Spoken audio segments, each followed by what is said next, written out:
as the independent in the House, let me start with you. 1 year on, have we seen change to the degree that we possibly could have and should have?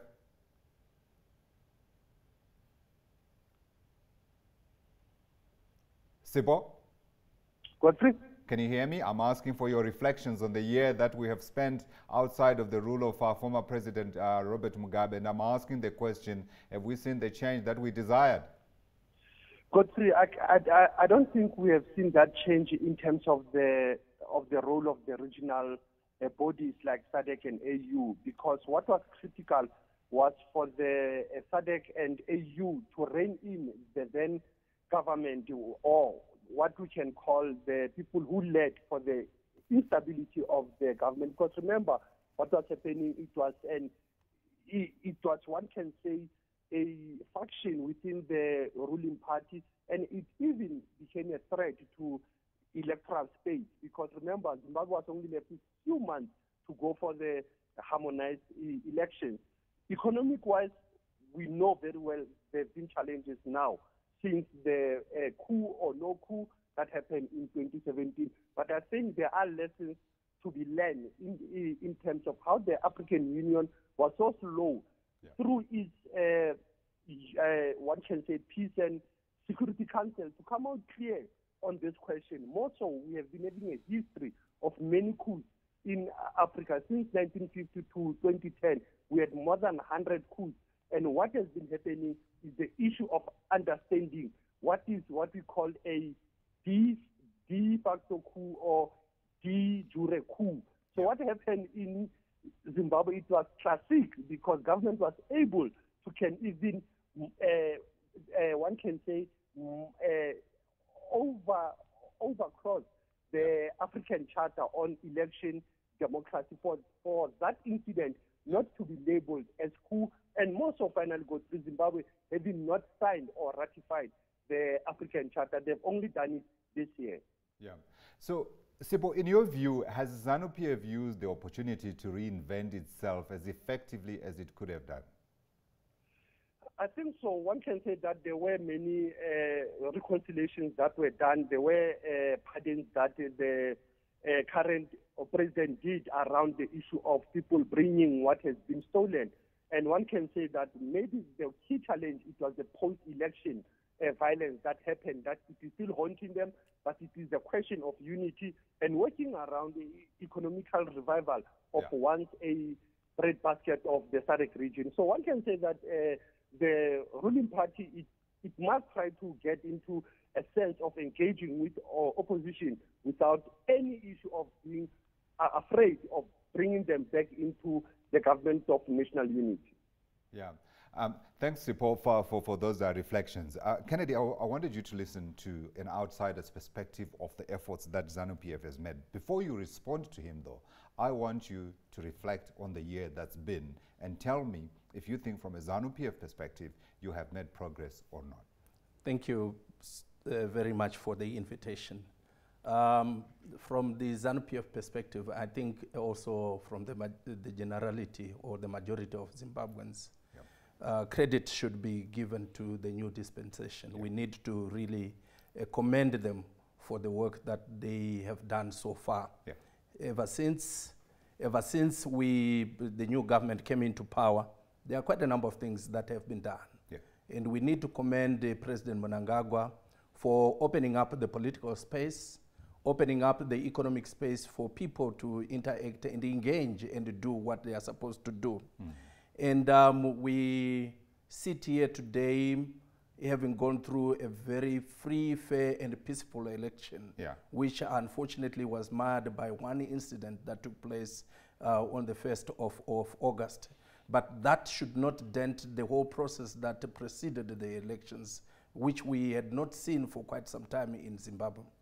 Having gone through the elections and even before that, the president in the new dispensation had already started an engagement process, engaging foreign investors, local investors, and making sure that they engage nearly everyone who has interest in what is happening in Zimbabwe.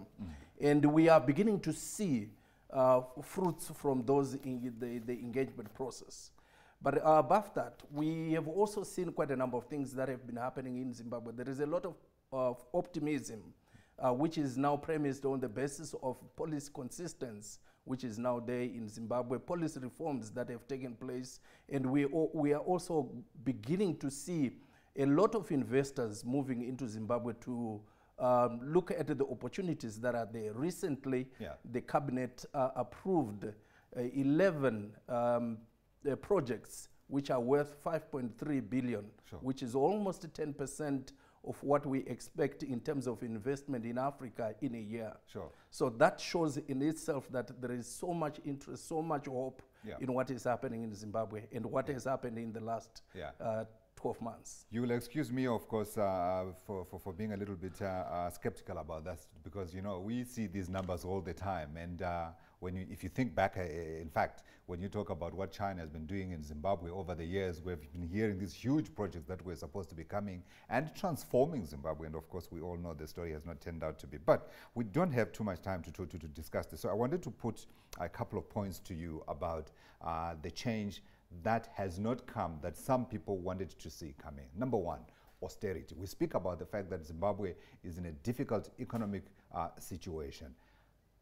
Are there any visible signs that government is actually living within that mantra that things are extremely difficult? So we talk about the perks of cabinet ministers, because that's the thing that we see the most.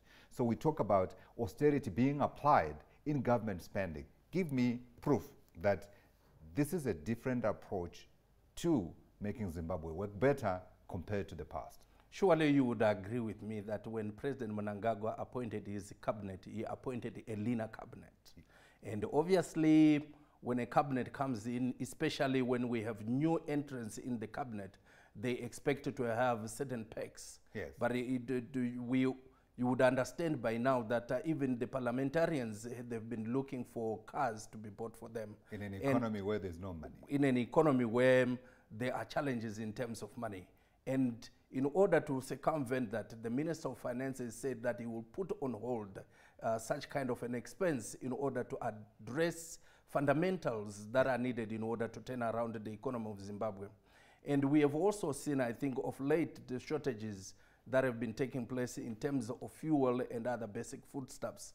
And we have seen the government repealing or striking off part of the statutory instrument 122 of 2017 to make sure that there is a smooth flow of commodities from neighboring countries so that the shortages that have been experienced of late cannot make the general public suffer. So we see the government of Zimbabwe trying by all means to make sure that the general public concerns and issues are addressed. Absolutely. I'm waiting for the day when ministers will be happy to drive in battered up vehicles that look like the vehicles of other people ordinary on the road. But that's you and I discussing in a pub. Sipho, before we take a break, I wanted to ask you, from your perspective, if you were to put on President Emmerson Mnangagwa's in tray key things that he ought to be addressing, what would those be?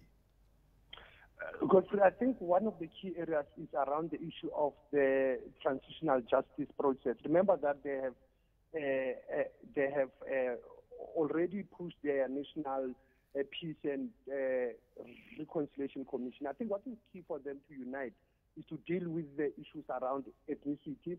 And the issue that I think that the panelists have raised, economical revival, but they should look within SADC, because I think what they should look around is what even their neighbors like Zambia, South Africa, Namibia is very key in their economical revival. And when you look at the efforts of the government so far, I think we all know a lot of people welcome the appointment of Mngube as a finance minister. He is a man that I know very well as well, having worked with him at the African Development Bank. And we've also seen his work at institutions such as Oxford University, where he was a professor there. Would you say he has gone about handling the key problem in Zimbabwe well? Because we all know, at the end of the day, Zanu PF is going to be measured on its ability to revive the economy.